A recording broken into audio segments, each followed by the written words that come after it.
Call the meeting to order this evening. Thank you for attending. This is a regularly scheduled Greer City Council meeting called and convened this evening, May 8th, 2018. Having called the meeting to order, I'd like to ask if you would to join us in the Pledge of Allegiance, and then following the Pledge of Allegiance, Councilman Wayne Griffin will lead the council in an invocation. If you would stand, please.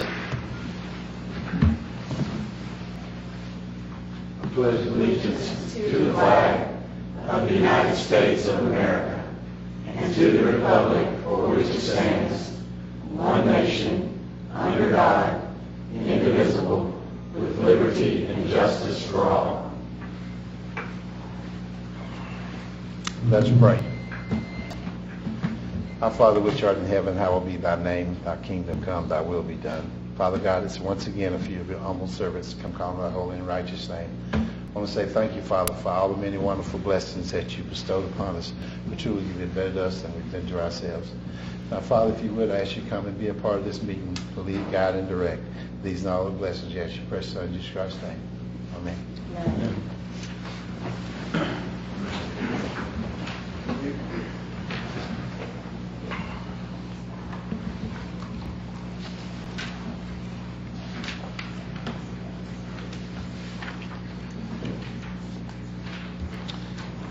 This evening we've got three people that have indicated that they would like to speak in our public forum. As you're aware, we set aside a time for those items that are stated agenda items for the public to speak to, and those that have indicated that they would like to speak may do so this evening.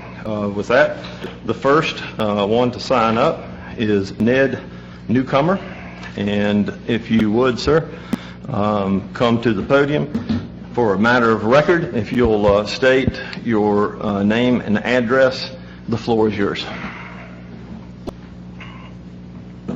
Thank you, Your Honor. My name's Ned Newcomer. I live at 708 Meadow Hayes Court in Greer, South Carolina. Been there 10 years. We moved here in 2008. I'm speaking about the Henderson Gap proposed subdivision that would enlarge the number of places for people to live in that particular street. I assume that all of you have probably read some of the minutes of the meetings of the Planning Commission. I hope you have, because I know that some of us have been to like 3 of those things. It's kind of a process of wearing down. It started out with one number, goes to another number, then comes to another number, now is back to like a 4th number of how many units they want. And I think that's a problem, because there was supposed to have been a traffic study done, which we were told was done. I've never seen it. I don't know who did it. I don't know how long it took. I don't know what methods they used, and nothing was said. Henderson Gap Road is a very narrow road that has no bailout on it. It has ditches on both sides, and the area in which these proposed units are going to be built start at a top of a rise that descends 50 feet to the bottom, which ends in a creek that crosses Henderson Gap and is less than 1/10 of a mile. On the right-hand side, going from the Hammett Bridge entrance into that, there are, from that top of that peak, at least 3 driveways, maybe 4, that are blind driveways coming over the crest of that hill. And you can't see it because there is a dip before the crest of that hill. We feel it's very dangerous. There have been 2 accidents since I've started talking about this on that road itself.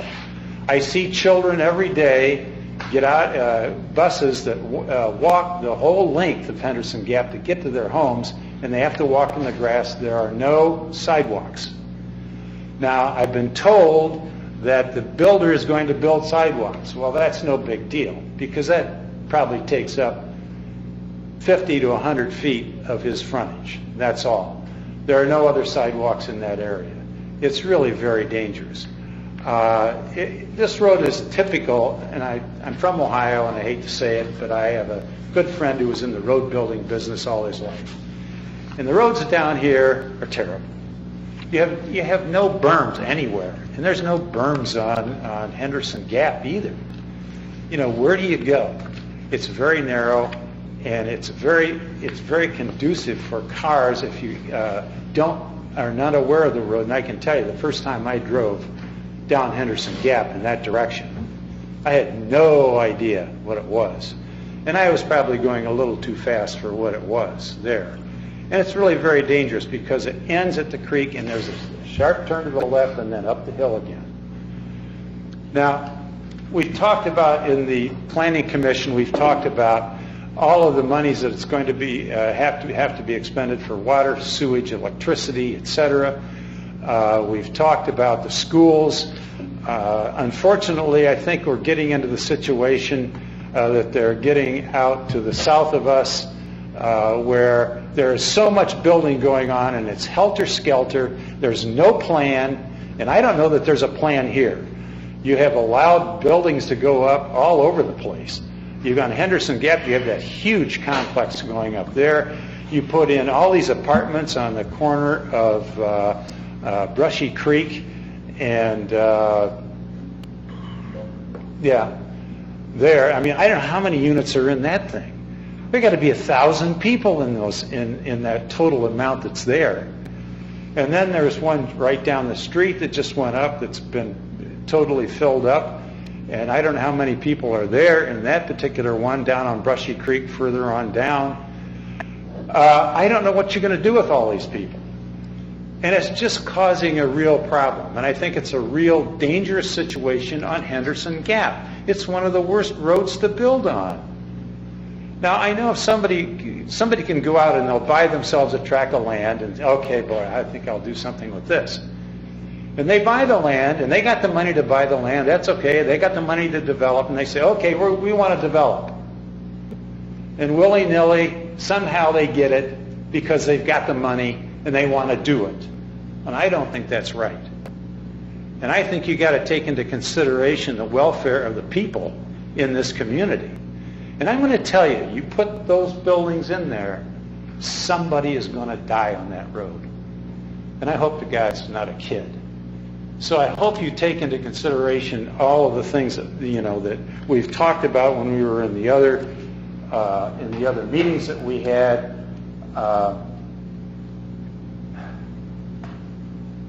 And what I don't understand is this. I know that when they started out, there were like 32 units that were going to be built. Then all of a sudden it's 64 or 65. And then at about the third meeting of the Planning Commission, it went down to 32. And now I hear it's back up to 45. How does that happen? I haven't seen any new plans. It's just that, I don't want to build 32. I won't build 64, but I want to build 45. So who okays that, and how does that get done? This seems like a very sloppy process to me, if you ask me. I think you have to take into consideration that we need to know what's going on as far as that's concerned, and what to do.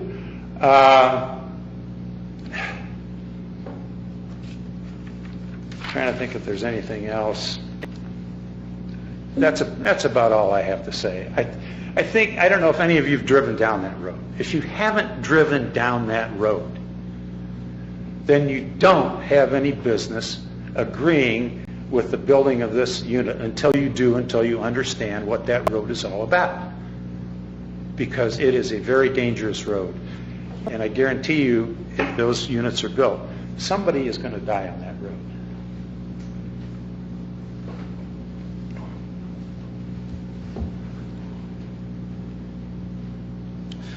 Teresa, you're next, and I am sorry, I can't read the last Defoca? Okay, all righty. I'm Irish. Hi, I'm Teresa Della Rocca. I also live in Brushy Meadows. I am not used to public speaking. I also have a lot of concerns about this condo. You know, I just watched this beautiful piece on Sunday morning about how they planned Greenville. And it was such a beautiful piece. They went through the whole city and they showed how much the town really took to plan that city. They took down a bridge that didn't need to be taken down, just so they could make it beautiful. And it made me so proud. I called all my family from New York. Oh my gosh, we're on the news, we're on the news. And that's how I want it. I mean, I love this park. My kids just came here and took their pictures here. And it's a beautiful area, and I really love being here. But now, Henderson Gap Road. Henderson Gap Road is a scary road. It's scary for my kids to drive. I never wanted them to even drive on it when they first started because it's so winding. And like the previous gentleman said, there's a lot of blind spots. There actually was a child who died. I work in the school district, and I knew the boy. It was very upsetting. I know that you could say he was distracted, all these other things. Even my kids said it. And I said, it's sad when someone doesn't have a little give and they lose their life. And that's what this road is like. I want to say a lot of things, but I guess mostly I live there, I drive that road. It's crazy when I see people on that road walking, and I think, you're going to die, because there are so many blind spots. And people, the posting says 30, but I can tell you right now, even I don't drive 30. You go down that hill and you pick up speed and you just keep going up. I've lived here for 14 years, and I don't know this builder. I've heard that he is also building down the road, and all I keep thinking in my head is, those are going to go for 200. He's going to build these cheaper. You can't afford these. Let me show you these. He's going to drive my house down. And you know what? I know I voted for one of you, and I just want you to know that taking consideration of the people who already live here and the people who want this town to be great. I know I do, and I'm sure you do because you're on the board. So that's all I have to say. Have a good night, ladies. Arlene Wirtz.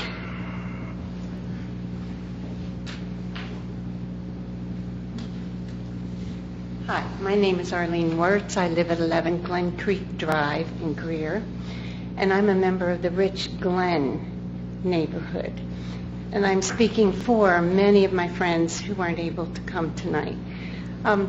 We are also concerned about this development being placed on Henderson Gap. And we have additional concerns since we have 45 units being built onto our development and being called by our name that none of us approved of. We're adding so many homes where this particular development that's in our neighborhood uses our streets. And so we are really getting very crowded over there. I heard recently a gentleman on the planning board say that putting townhomes on Henderson Gap Road would be about like putting a Walmart there. Those townhomes would not go with the density of the surrounding neighborhoods.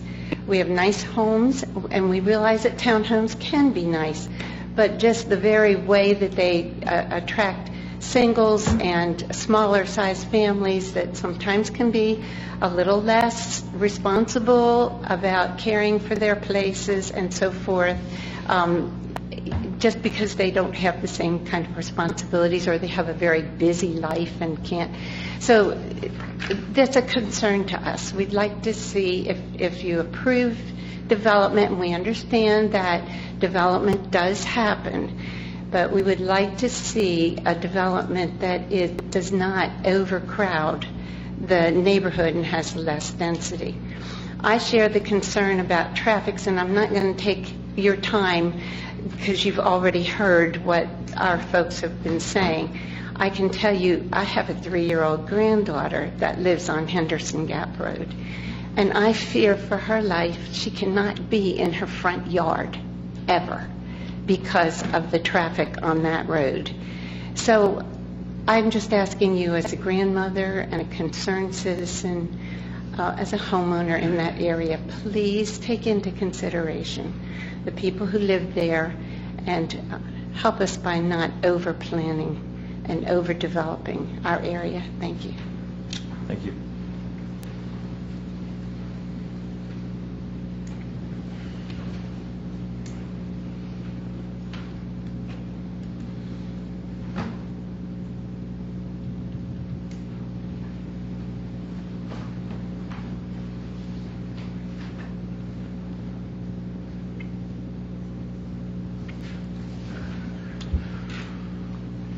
With that, we'll move to the minutes of our council meeting. You have the minutes of the April 24th meeting contained in your packet. Council will entertain a motion that they be received. So moved. Second. Have a motion and a second. Any items of note for the clerk? Hearing none. Ms. Duncan? Mr. Griffin? Yes. Ms. Booker? Yes. Mr. Dumas? Yes. Mr. Bettis? Yes. Ms. Albert? Yes. Mayor Danner? Yes. It is our pleasure this evening to welcome Mr. Reno Deaton. Mr. Deaton is the Executive Director of the Greer Development Corporation. This evening he will be bringing his annual report, which, based on what he has done in the last year, will take us the next hour and a half. So Mr. Deaton has done a wonderful job of economic development for the city and represents us not only at the municipal level, but certainly at the table, at the county level and at the state level, as we have been very successful in attracting many businesses that have lent both an international air to our community, as well as provided jobs that are sufficient in terms of living wage. And so, Mr. Reno, thank you for Mr. Deaton, thank you for all that you do and your staff, and we look forward to your report. Mayor, thank you. Mayor, Council, good evening. Thank you so much for the opportunity to be here this evening. On the first evening of your annual planning retreat, it really is a pleasure to have had the opportunity to spend the day with you, observing the way that you analyze and plan for the future. Your decision-making, your planning really has paid great dividends for this community. The state of the Greer economy is really, really good. So I want to spend a little bit of time this evening talking to you about some of the good things that are happening here in this community, and also to draw your attention to 4 significant economic development challenges that I believe we need to get a firm handle on as we move towards the future. First, a little bit about our organization. We are your economic development group here in Greer. We are a public-private partnership in every sense of the word, comprised of the contributions of a number of different public and private organizations. I report to a board of directors of 9 members. You, as Greer City Council, appoint 3 of those.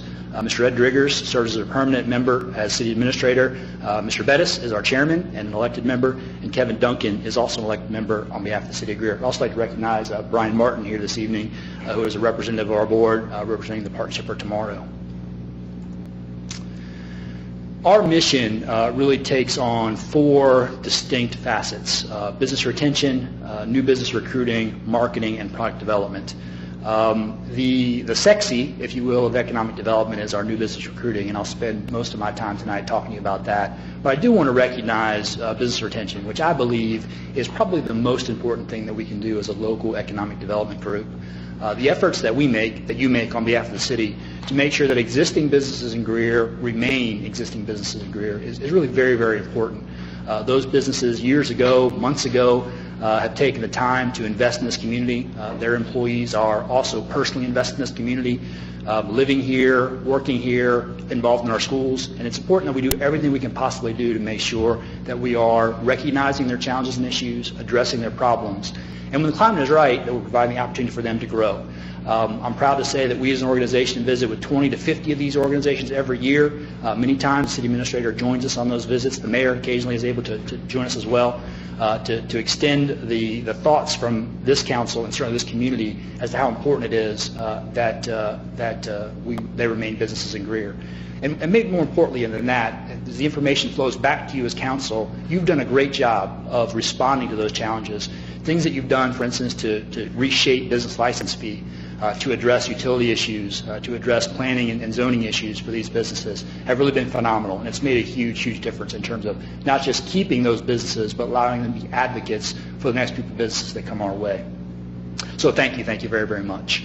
In addition to that, obviously, marketing and product development is something that's very important to us. Product development is the process that we refer to of helping property owners to develop the kinds of sites and buildings that we need to attract the businesses that we want to attract to this community. As an organization, we have 3 staff members. I serve as executive director. We have recently reshuffled a bit and have hired Katie Howe to serve as our marketing and research director and given her all responsibility for marketing for our organization as well as Greer Station Association. You may have seen earlier this evening the Bring Your Dog Downtown Night, an effort by the Greer Station Association to help to attract folks to our local downtown businesses. We see a number of events downtown that the Greer Station Association puts together, all successful. We're very proud of her and the work that she's done. And of course, Angela Rutland, who is our office manager and really keeps our organization functioning day to day. The real story, though, is activity here in Greer, and as I opened, really just a phenomenal bit of activity. 2017 compared to 2018, 2017 was the best year we have ever had as an economic development organization in Greer, the best ever, at $165 million in new capital investment and 749 new jobs. Through May in 2018, we've accomplished projects or are about to accomplish projects totaling $137 million in new capital investment and 495 jobs. And if we stopped today and all went on vacation till the end of the year, this would be the second best year we've ever had in Greer Development Corporation history. So things are flowing very, very well, and I'm hoping that the last 6 to 7 months of this calendar year will prove fruitful and that we'll top our numbers for last year. But I think the real story comes when you break down 2017 and 2018 in terms of activity based upon our target industries. And you'll recall that we spend some time at the beginning of every year with our board of directors talking about what industries we should be focusing on in terms of our recruiting. This list represents basically that list of our target industries. And I think what this list tells you is a couple of different things, and certainly all very good. First, with respect to manufacturing, that we are consistently achieving high numbers of new manufacturing projects. The capital investment numbers there, $80 million in 2017 and $82 so far in 2018 is really just phenomenal. And again, I'm very optimistic that with what we've got remaining in the pipeline, we'll see that number climb before the end of this calendar year. Distribution is a little bit different story. It's declined significantly from 2017 to 2018, but we've picked up that slack in terms of spec development. So new developments, new industrial developments that are designed to attract those new business industries that we want to recruit, seeing more and more of that product being built and put on the ground to help to bring us new businesses. And maybe the most important thing, and I think the biggest enlightening factor of our numbers is the change in office development from 2017 to 2018. Very little office development in 2017, and in 2018 already $7 million in new capital investment for office projects and 226 new office jobs here in the city of Greer. And that is sure to both improve the overall sort of health of our downtown, but also overall raise the wage level of Greer in terms of those jobs that are created here in Greer. And so we're very, very excited about that. Something you don't see in this numbers that I think is also very significant is the geographic diversity that we're seeing in terms of new projects in Greer. Every single one of our industrial parks, Caliber Ridge, Velocity Park, Gateway, are all seeing new projects and expansions of existing projects. So we're seeing it really across the board. From a commercial perspective, we're seeing growth not just in the downtown, but also in the high-traffic commercial areas of the Wade-Hampton corridor, as well as new areas in and around Interstate 85 and District 6. And so we're very, very pleased with the diversity in terms of the kinds of projects that we're seeing, as well as the geographic diversity that we're seeing throughout the city of Greer. But again, my presentation wouldn't be complete if I didn't point out a few very significant challenges I think that we're facing moving forward in terms of economic development. And the first is the question as to how we can preserve our competitive advantage in terms of road and sewer infrastructure for industrial projects. you have a lot of discussion, obviously, day to day, week to week, about residential roads and the lifespan, and some great relationships with our county partners that provide some generous opportunities to match some dollars. And I think that you then forecast maybe 20 years to be a useful life for a residential road. The roads in and around our industrial projects are a mix of city roads, county roads, and state roads. Of course, none of our prospects or industries realize that. They just think they're Greer roads. And their useful life is not 20 years. We're lucky with all the truck traffic that we see and will continue to see with the large distribution projects that are coming our way, that maybe 5 years is the useful life for many of those. And while BMW, while the Inland Port, while GSP International Airport is a reason why prospects think of Greer, the reason they locate in Greer is because of sewer and road infrastructure. And we really are challenged to make sure that we are finding a way to address the health of those industrial roads in an efficient manner. Again, there are typically state and county resources out there to provide some assistance, but there's a long line for that assistance. And I think if we're going to do the good for the Greer community that we want to do, we've got to find a way to make sure that we as Greer are stepping up and taking control of as much of that as we possibly can. I've had a chance to have some good conversation with administration, Mr. Diggers, and I think that he's had really some very interesting, some very progressive ideas in terms of how we can look at revenue streams that not only come to the city of Greer, but that come to the county and the state from industrial projects located inside Greer city limits, and redirect portions of those to make sure that we are addressing road infrastructure. And I'd really encourage you to have open ears and an open heart to those, and think clearly about the possibility of pursuing those opportunities. For sewer, you know, the times are a bit changing compared to years ago. The Greer Commission of Public Works is changing their mission a little bit, moving a little bit more to an operations and management kind of organization as opposed to a more development-focused organization that they have in the past. But we've got to still figure out a way to extend sewer lines throughout this community. It is, by and large, even more so than roads, the competitive advantage that allows us to land projects in Greer. If we're not building new lines, someone will be building new lines to these industrial projects, and those other folks are not going to want that property inside the city of Greer. So we've got to make sure that we're stepping up and doing what we can do. Challenge number 2 is who will tell Greer's story. You know, we are so fortunate here in Greer to be inside the Spartanburg and Greenville counties, and it gives us so many benefits. From an economic development perspective, we get the benefit of dealing with the Greenville Area Development Corporation and the Economic Futures Group, 2 of the best economic development groups in all of South Carolina. The challenge is that both of those counties have adopted marketing strategies that really focus on the county seats. So you're familiar with that Greenville, or perhaps one Spartanburg. I've yet to find room in either of those marketing campaigns for Greer. And if we don't begin to tell our story, I'm afraid that no one will. Pile on top of that the fact that the media has changed dramatically over the last several years. There are fewer media members covering a bigger area of the upstate, and it's harder and much more difficult to get coverage for Greer projects in those regional media sources. We are very fortunate right now that both the Greer Development Corporation, the City of Greer, the Greer Commission of Public Works, and the Chamber of Commerce all have very talented, very dedicated marketing professionals on staff. We've really got to make sure that we are giving these folks the resources, the support, and the assistance they need to tell Greer's story, and making sure that they're meeting regularly, making sure that they're comparing notes on who their specific audiences are, and common messaging to make sure that we are leveraging each other's opportunities to market. The opportunity to tell Greer's story is now. Great things are happening, and we've got to let the world know. Challenge number 3. How will Greer deal with 18 to 24 months of downtown disruption? I really want to compliment the City of Greer and administration for all the work that you all have done to try to notify downtown and the public of the upcoming streetscape redevelopment project. It will be significant.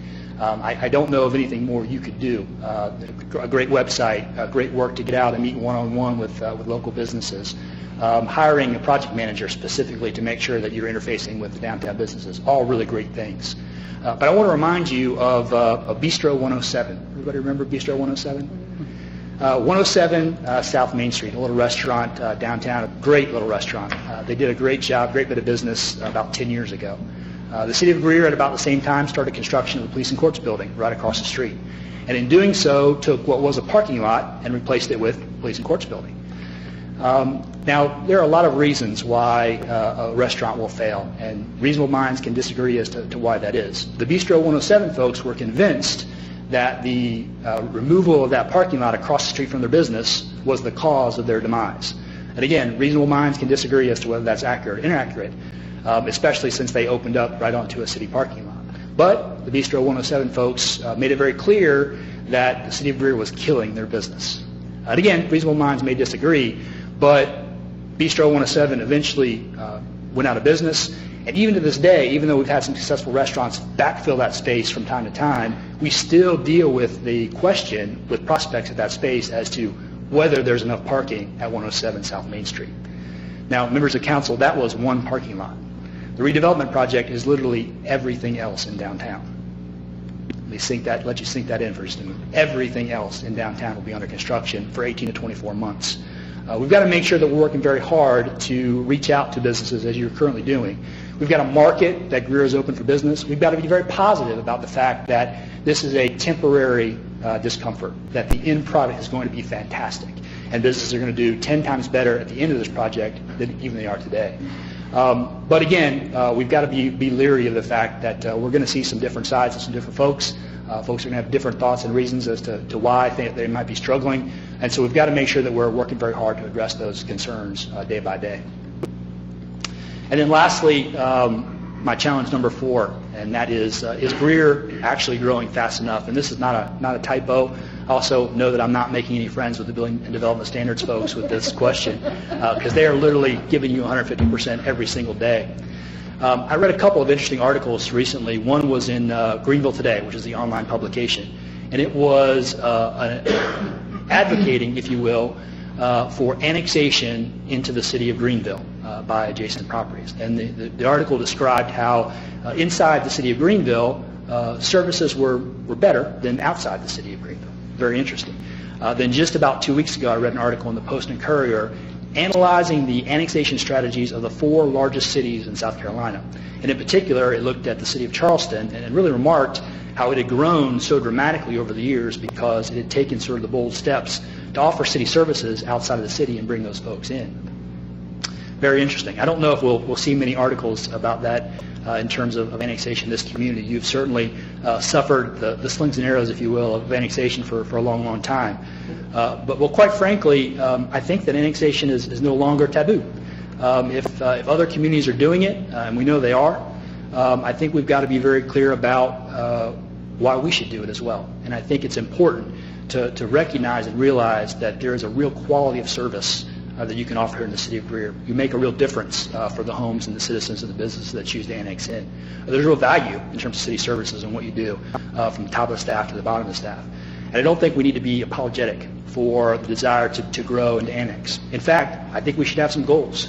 There are some cities out there that are near our size, and I think that we should have some focus on being bigger, better, stronger than each and every one of them. And if it takes annexation to do that, then I think that we should really embrace that and move forward.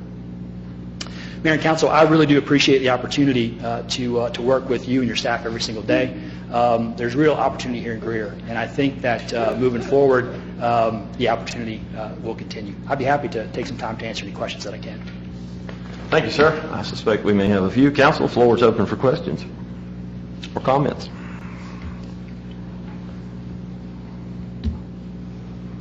You must have covered it all. Very good. Thank you very much, I appreciate it. Thank you, sir. We appreciate it.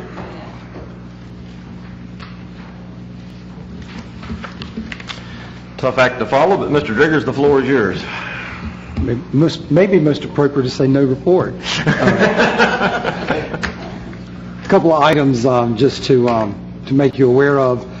You did receive registration information from Ms. Duncan concerning the Municipal Association Summer Conference. Just as a reminder, we will need that information returned to us by your next meeting, before or by our next meeting, so that we can get appropriate registration for that summer meeting.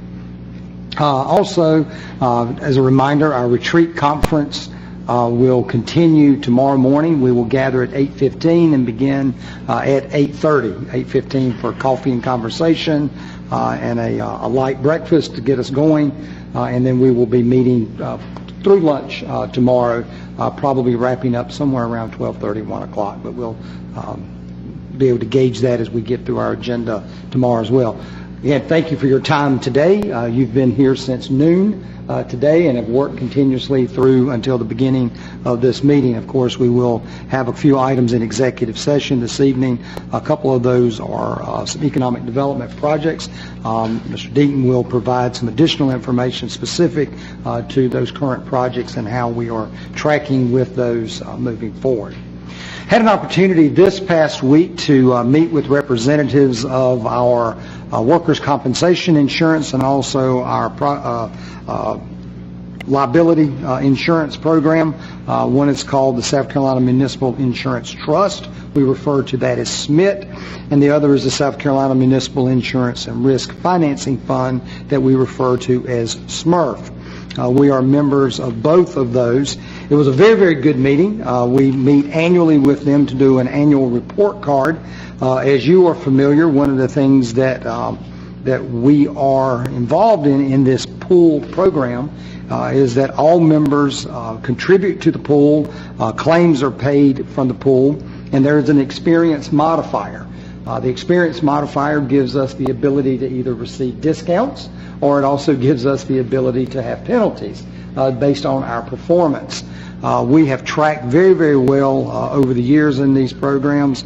On our workers' comp side, very happy to report that the lowest score that you can receive for an experience modifier, they have a minimum of 0.50. We have been rated this year at 0.51. So that's about the best you can get. We are very, very proud of our employees and their safety record. We have an excellent safety committee made up of members of Team Greer. Also, Chief Flowers chairs that group and has responsibility as our risk manager for the city. But you'll note that when we talk about our experience modifier, for example, a 1 would be that you would pay full premium. A 0.5 is you obviously have a discount of about 50% off of that premium.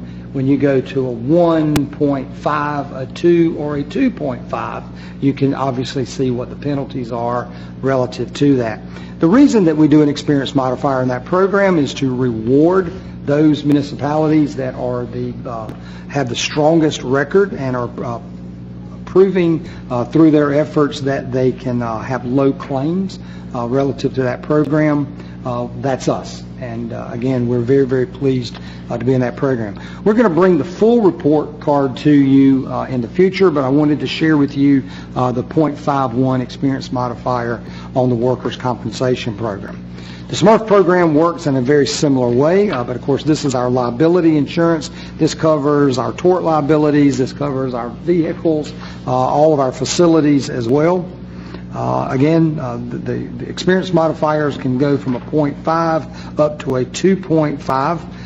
And so as we were getting our rating for this year, we are at a 0.58 on our liability program. So that enables us to receive discounts from that program as well. You may recall that one of the things that we have relative to our workers' compensation program is a safety bonus program for our employees. So we take the savings that we have as a result of that experience modifier.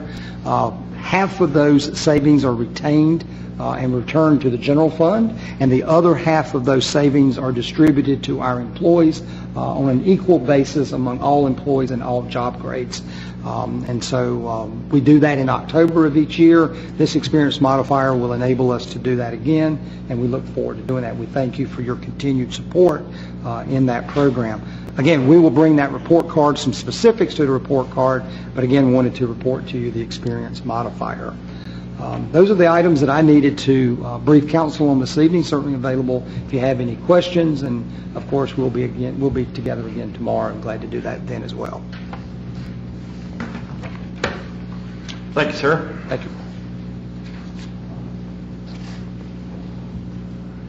Council, in old business this evening, the first item before us this evening is the second and final reading of ordinance number 9-2018. I've asked Ms. McCormick to give us a overview of where we are at in reference to comment by the gentleman that appeared earlier in the evening.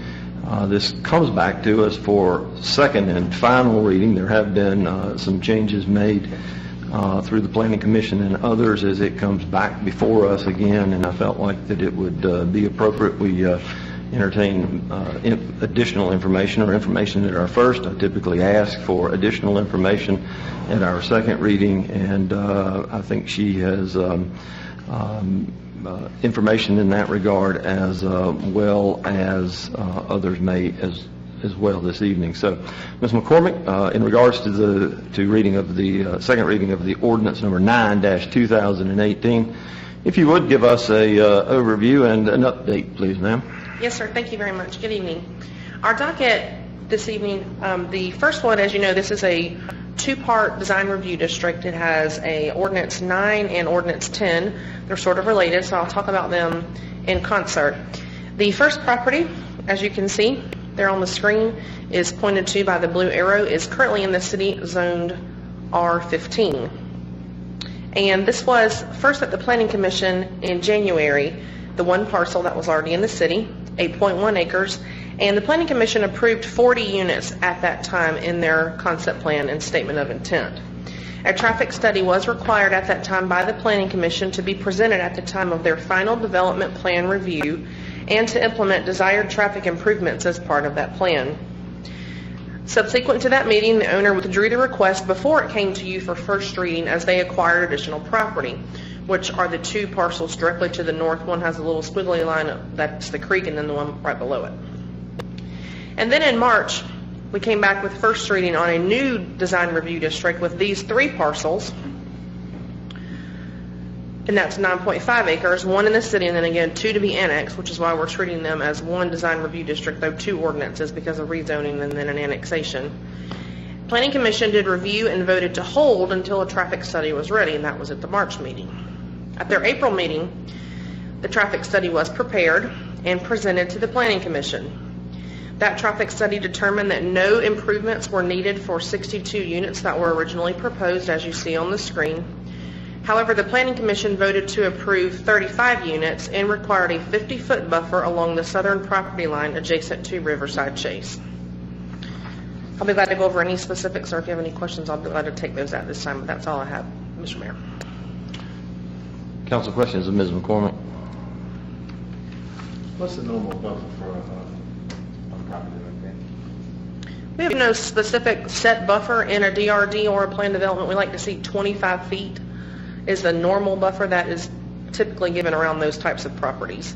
You can sometimes go lower when you're directly adjacent to a single-family residence and you're a like use, so perhaps a 20-foot buffer, but in this case they were showing 25 on their plan, but the Planning Commission did request 50. And I would like to hand out the summary and conclusion of the traffic study for your review, if needed. Ms. McCormick, if I may ask while you're passing that out, for clarification, the original DRD that went to the Planning Commission was for how many acres? It was for 8.1 acres, and they approved 40 units. So 8.1, and we now have how many acres? We now have 9.5. And approved at what level? Originally, first reading for this council approved at 62 units, and then Planning Commission reviewed in April and recommended 35 units. Okay. I didn't gather in the minutes. I didn't understand more acreage, less units. I didn't. That's correct. That's Okay. how they voted. Okay. So was the 62 outside of the limits that would be applicable for that area, or was it not? Staff recommended approval of 57 units, and that was at an R7.5 density, which is the same density as the adjacent subdivision to the south, Riverside Chase, the same zoning. And the comprehensive plan for that area is a residential land use 3 community, which designates 4.6 units and up, no real limit. However, we do take into consideration the area in question, and so their request at 62 we felt was slightly too dense for that property, and therefore the staff recommended 57 units an acre. or 57 units for the project. What type of volume would the developer consider? Have we had discussions, and if it's not going to be the higher number, how far are they willing to move? I have a proposal from the developer. He would like to speak if that was in your purview. I'm going to hand out an additional document, and a new statement of intent is redlined so you can see what the changes are. And they requested 42 units in this amended plan. That is a change from the original request of 62 and a slight increase from the Planning Commission's recommendation of 35. Again, I can pull that up on your screen if you'd like to see that. I do have that information available. The developer did provide that to us this evening in electronic version. It's not in my PowerPoint, but I can bring that up for us. And again, the developer and the engineer of record are here if you would like to hear from them.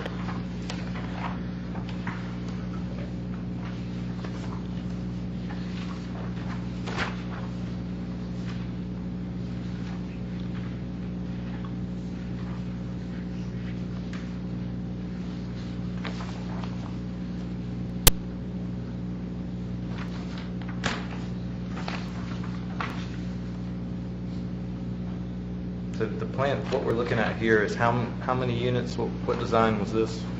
That's 42 units on 9.8 acres. And they do show the vast majority of the 50-foot setback on the southern property line between Riverside Chase. That was requested by the Planning Commission. Actually, it's much more significant than 50 in most areas. However, where that second street comes and turns to the south, it goes to 25 feet, slightly over, maybe 30 feet in that area, but they do show that 25-foot line dashed in the green. I think we can probably... Oh, it's not showing up for some reason.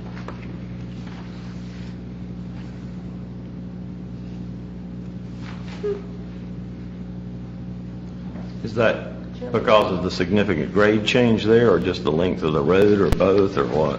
Or is that appropriate for the engineer? It is. Okay. One moment. Oh, great. Thank you. Will you please repeat your question?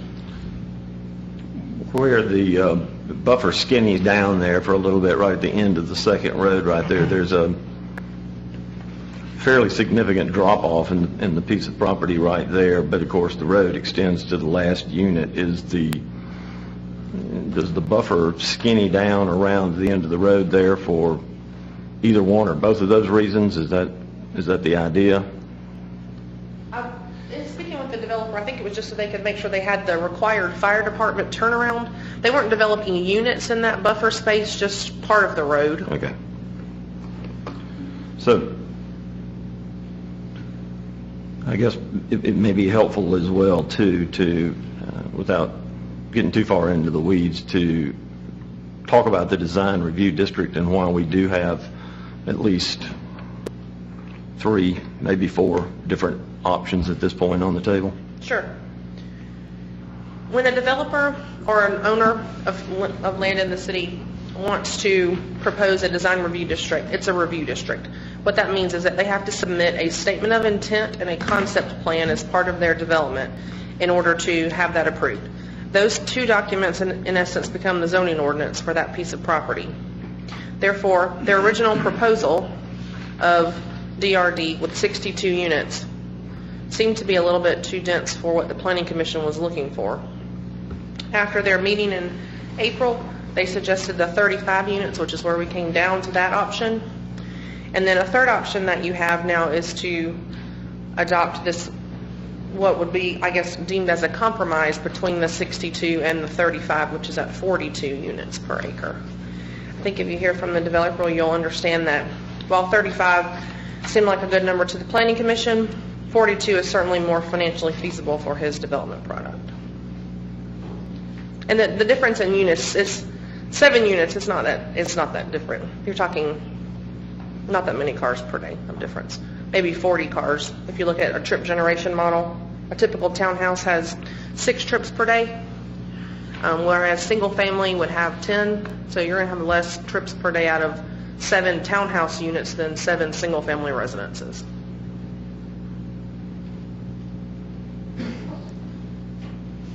So you may not have the calculation. It may be something the engineer can provide us. It would seem to me that with the addition of with the additional acreage, the density could possibly be less with 42 units than the 35 that was on the original piece of property. Is that correct? Okay, well, Would that be I'm correct? going to run that for us. Okay, so originally we had 40 units on 8.1 acres, and that was 4.9 units per acre. That was originally approved by the Planning Commission, 4.9. And then now we are at 9.86 at 42, which is going to be 4.2 units an acre. So you're 0.7 units an acre smaller in density than what was originally approved by the Planning Commission.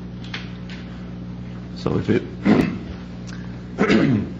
so if it were to stay at the same density as the original approval, that number could be much higher. Well, it could be higher than the 42 possibly. Is that's correct? Okay. And the additional buffer was suggested, again, why? They'd have 48 units, Mr. Mayor, if they were to go at the original approved density versus the 42. Okay. All right. Mr. Dumas, you asked about the buffer? Yes, ma'am. And can you repeat your question? I was just saying that, again, why was the additional buffer requested? If you read the Planning Commission minutes and looked at the motion that was made by Mr. Martin, it was simply part of their motion that was made to include a 50-foot buffer. There wasn't much discussion of that, nor explanation given that I recall. Just to protect the owners of Riverside Chase is what I gathered was the I intent. think some comments or something with some Right. citizens. Not a lot of discussion about that amongst some Planning Commission members. They didn't go back and forth debating 25, 30, 40, 50. It was just a motion made and they accepted that motion. Was there a buffer required of the other subdivision? It's a When it was cluster built? development, so they would have a buffer required on that. Yes. The size of that buffer that would be required for the other subdivision was 25. Riverside Chase should have a 25-foot buffer. I need to explore if that's actually in practice. A lot of times buffers get lost in the details. Well, it may have just been something that the residents in the area requested, Mr. Martin just requested on their behalf. That If certainly they'd be willing may- to do the that may have been 50-foot the buffer, and since the developer was open to doing it, then it was just something that was added to it, just to be a benefit and to be a good neighbor. Sure. It seems like it was a workable solution in this amended plan, absent the section of the road. Did you say the engineer developer is with us this evening? Yes, sir, they are both present.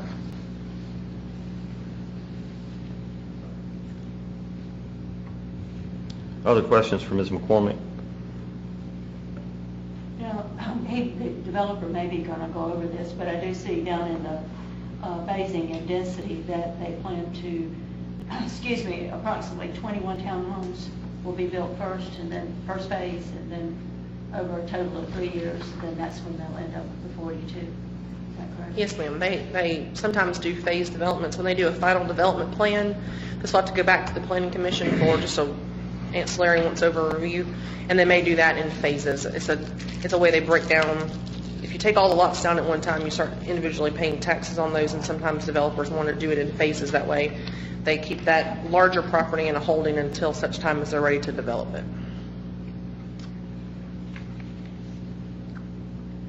It says the roads in the community will be built to private standards. What does that mean? They'll be private roads. They won't be turned over to the city. They won't? You said they won't be turned over to the city? That's what the developer is intending right now, is to keep these as private roads. Therefore, the maintenance and responsibility will fall upon the developer or the HOA after it's turned over to the owners. A lot of times in townhouse developments, they have on-street parking. As you can see, there's some on the entrance road. and the city doesn't allow that type of parking typically on our roads. We allow on-street parking in our downtown, but that's the only district that it's typically allowed in. Therefore, when a developer does want to do on-street parking in this type of schematic, apartments are another example. You'll typically see those as private roads. This is very similar to that Ansel School Road project. I think It they is very similar. requested private roads for the same reasons. Will this be a trash pickup development? Not with private Not roads. private roads. Be a what? Trash pickup would not be at this development.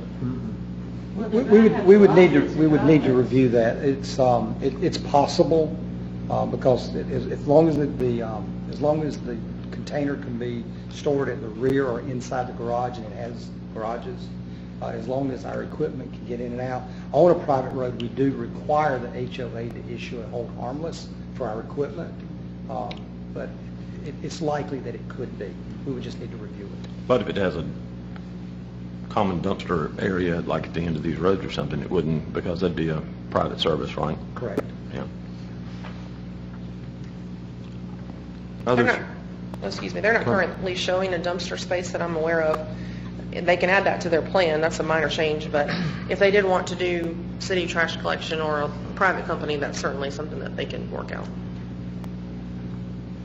Seems to be the least of our problems at this point. We would want to know that in advance, because we do the assessment on Right. the building permit. That's fine. Just to note, those dumpsters cannot go in the end of the road, like in those little T or half T looking things. That's where fire trucks That's turn the around. fire That's not the Turn around, okay. people to park cars. A lot of times when you do have private roads, the fire department ends up requiring those to be striped, no parking, noted that there's no parking allowed in those areas, because if you do have a fire truck go down there, they have to back up if they can't turn around. Okay. We can resolve garbage cans. Others from Ms. McCormick? Why don't you stick close? Yes, sir. If you would, please. Do one of you all want to address council before we move along? And answer any questions. Thank you, Council. Thank you, Mayor. My name is Paul Harrison. My address is 718 Lowndes Hill Road, Greenville 29607. I am a partner with Blue Water. We're the civil engineers for this site, and I represent Mr. Brewer, who is the applicant and the developer for this development. I want to thank planning staff and some members of council. I mean, thank you for all your time in reviewing this application and this docket.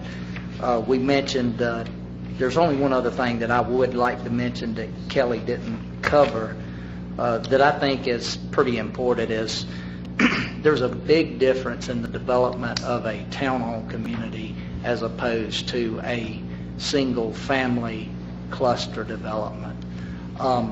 It's evident by looking at the aerial views from our site and our layout, and you look next door to I always confuse that, Riverside Chase subdivision. Basically, they have used every bit of developable area outside of the floodplain for lots, roadways, infrastructure. I would like to add that in our revised amended proposal in our compromise plan, that we've also increased the open space by 1.5 acres. So our total site area is 9.86 acres, and out of that we're providing 6.45 acres of open space. This is although it seems like it's more dense, just from a unit standpoint it is. But when you look at the vehicle trips per day generated from this proposal and this plan, it's less than if you were to go build a 35-lot single-family detached property. And I've done a lot of jobs. I'm not a traffic engineer, but we had a traffic engineer study this plan. He actually studied the 62-unit plan. But you can see how much open space we've provided in this plan. We pulled the roads and the units away from exterior property lines as much as possible, and we're trying to preserve as much open space and as much of the existing vegetation and existing buffers on this site, because our residents want that buffer just as much as the exterior existing residents do as well. So I think we put forth a good plan, and I just want to thank council and mayor for hearing our case. And I'll be glad to answer any questions that you may have. Have y'all set up a price of what the units will be? Have y'all set a price range? We have not set a price range. What we do is we would sell the pads to a builder, to a home builder, and I can tell you that these would be on the higher end of your typical townhome unit as far as price range. Just based on what we're paying for the land, based on our infrastructure cost and stuff.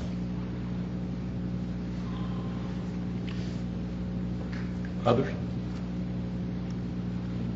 Thank you, sir. Thank you. We appreciate it. Thank you. I appreciate you presenting a different plan. It certainly looks more space-wise and all than the other first plan with the 60. Well, no, I wouldn't say the first plan because I think you've been through 3 now, but it looks like more serviceable area there. Mr. Mayor, in light of the new information that we've received from everyone tonight and knowing that we're not going to be able to go forward with the first reading, I would like to make a motion to amend Ordinance 9-2018 for DRD zoning to allow up to 42 units and the variable buffer as shown on the revised concept plan that we received tonight. I'll second. Excuse me one second. We got a motion and a second, and I had a mint in my mouth. Sorry. Council, this comes the second and final reading.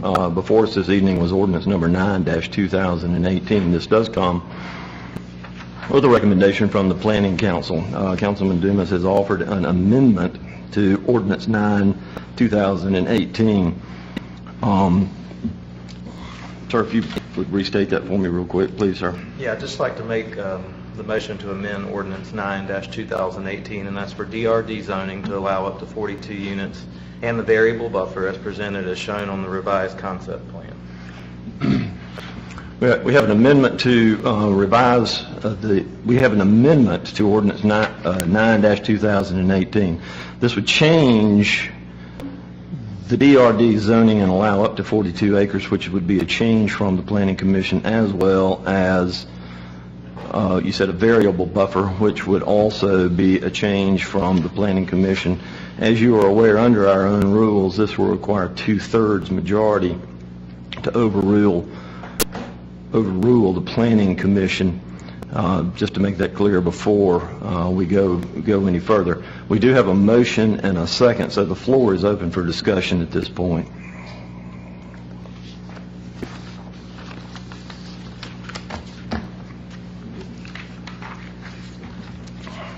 I would just like to take the opportunity to thank the residents that are in the area for coming out and speaking and voicing their opinion at both the council meetings and as well as the planning.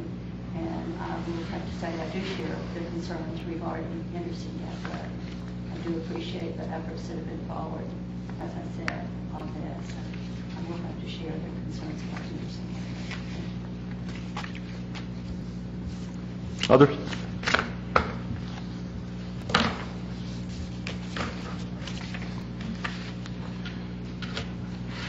Ms. Duncan, Mayor, just for clarification, I just want to make sure there is no confusion.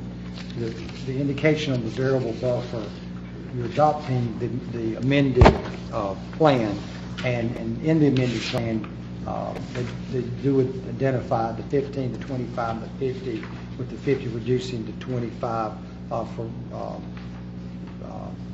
buffer will decrease to a minimum of 25 adjacent to proposed road and units as shown on the attached development plans. So I just wanted to make sure that You got it. that we're good. Yes, sir. Okay. Very good. so as per and we will attach the DRD to it as well too. So we've got an amended motion on the floor. We've got a second in regards to ordinance number 9-2018. You have those corrections to the motion? You do? In that case, call the question, please, ma'am. Mr. Griffin? Yes. Ms. Booker? Yes. Mr. Dumas? Yes. Mr. Bettis? Yes. Ms. Albert? No. Mayor Danner? Yes. Council, we have the second and final reading of ordinance number 10-2018. Mr. Mayor, I'd also like to make a motion to amend ordinance 10-2018 for DRD zoning to allow up to 42 units and a variable buffer as shown on the revised concept plan. Have a motion and a second. Any additional information? Comments? Ms. Duncan? Mr. Griffin? Yes. Ms. Booker? Yes. Mr. Dumas? Yes. Mr. Bettis? Yes. Ms. Albert? No. Mayor Danner? Yes. Council, we have the second and final reading of ordinance number 13-2018. This is an ordinance authorizing thank you. Authorizing the ordinance number, this is second and final reading of ordinance number 13-2018, an ordinance authorizing the conveyance of certain real property in the city of Greer. This comes as second and final reading. Mayor Danner, if I may, I would request the council consider holding this over. Remember, you authorized us to enter into a sale of the property, so we are under contract for the sale of the property. It is absolutely required that we would do 2 readings of an ordinance to convey that property, but until such time that we've notified that they've completed their due diligence, we would recommend that we would just hold this until that point, and then we would bring it back for second reading. I'll entertain a motion to hold over. So moved. Second. Motion and a second. Any further discussion or questions of the administrator? Ms. Duncan? Mr. Griffin? Yes. Ms. Booker? Yes. Mr. Dumas? Yes. Mr. Bettis? Yes. Ms. Albert? Yes. Mayor Danner? Yes. We have the second and final reading of ordinance number 14-2018. This is an ordinance to provide for the annexation of property owned by Billy Ray Anderson, Jr., located at 1000 South Main Street by 100% petition and to establish a zoning classification of DRD for said property. Ms. McCormick, any additional or new information in this regard? No, sir, not at this time. Thank you. Entertain a motion to receive. So moved. Second. Motion and a second. Floor is open for discussion. Questions? Comments? Hearing none. Ms. Duncan? Mr. Griffin? Yes. Ms. Booker? Yes. Mr. Dumas? Yes. Mr. Bettis? Yes. Ms. Albert? Yes. Mayor Danner? Yes. Council, we'll move to items of new business, the first of which is the first reading of resolution number 14-2018. This is a resolution to authorize the city administrator to execute a satisfaction of mortgage. Mr. Driggers?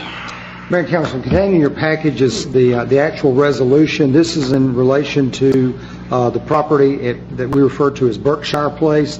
There was a recorded mortgage on that property that through our discovery, we believe that all conditions of that transaction have been satisfied, and it is our recommendation that we would consider executing the agreement to satisfy the mortgage. Entertain a motion to receive. So moved. Second. Have a motion and a second. Questions? Comments? Ms. Duncan? Mr. Griffin? Yes. Ms. Booker? Yes. Mr. Dumas? Yes. Mr. Bettis? Yes. Ms. Albert? Yes. Mayor Danner? Yes. Council, we have first reading of ordinance number 16-2018. This is an ordinance to provide for the annexation of property owned by Brannon located at 9 Miller Road by 100% petition and to establish a zoning classification of DRD for said property. Ms. McCormick? Thank you, Mayor Danner. This is an annexation and zoning request for property, again, at 9 Miller Road. It's a 0.635 acre parcel, and it is proposed for residential development with a design review district zoning. The development will contain, it says 4 single-family residences, but I believe your concept plan will show 5 single-family residences. The Planning Commission will conduct a public hearing on May 21st, but I'll bring your attention to the screen, show you the property in question off of Wayhampton, and then Payne Road, and then Miller Road, which is adjacent to our Target store. And then this is the design of the district, showing 5 single-family residences with a private drive. And that's all I have at this time, Mr. Mayor. But they're using it looks like there's an existing house. Is that going to be the entrance to this subdivision, or? That house will be moved or demolished. So that's how they're going to access? They'll build a new private drive Okay. on the northern part of that parcel. There's not really a good driveway there now. When we posted the site, kind of covered up in grass.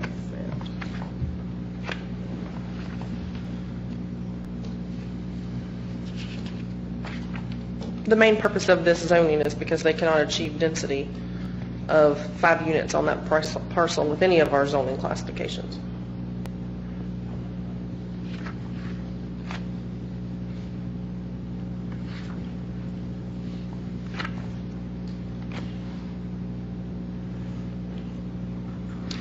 So we suspect this is the letter of intent that will go to the Planning Commission. That's correct. Okay.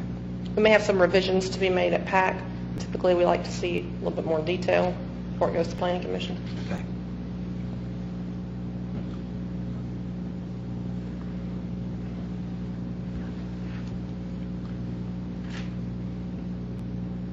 Something similar to what was presented in the last zoning case we heard. Looking at Miller Road, well, where's Miller Road? What is that off of? It's off of Payne Road off of Wade-Hampton. If you pass McDonald's right before you get to Target and you turn right by the gas station, I think it might be a Citgo or a Chevron. Oh, okay. It's right behind that. The property's directly behind that. corner. Oh, okay. Behind the new one. Yes. Council, I'll entertain a motion to receive. Second. Have a motion and a second. Floor is open for additional discussion. Questions or comments? Hearing none. Ms. Duncan? Mr. Griffin? Yes. Ms. Booker? Yes. Mr. Dumas? Yes. Mr. Bettis? Yes. Ms. Samford? Yes. Mayor Danner? Yes.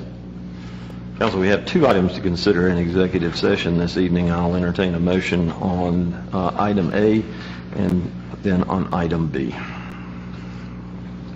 Mr. Mayor, I would like to make a motion that we enter into executive session to discuss Project Satellite as allowed by state statute, section 30-4-70A5. As an economic development matter? Yes, sir. Okay. Have a motion. Do I hear a second? So moved. Have a motion and a second. Ms. Duncan? Mr. Griffin? Yes. Ms. Booker? Yes. Mr. Dumas? Yes. Mr. Bettis? Yes. Ms. Samford? Yes. Mayor Danner? Yes. We have one more item to consider in executive session.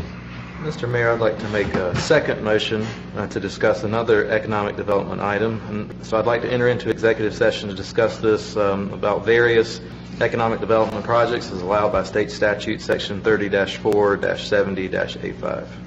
Hearing the motion, do I hear a second? Second. Ms. Duncan? Mr. Griffin? Yes. Ms. Booker? Yes. Mr. Dumas? Yes. Mr. Bettis? Yes. Ms. Samford? Yes. Mayor Danner? Yes.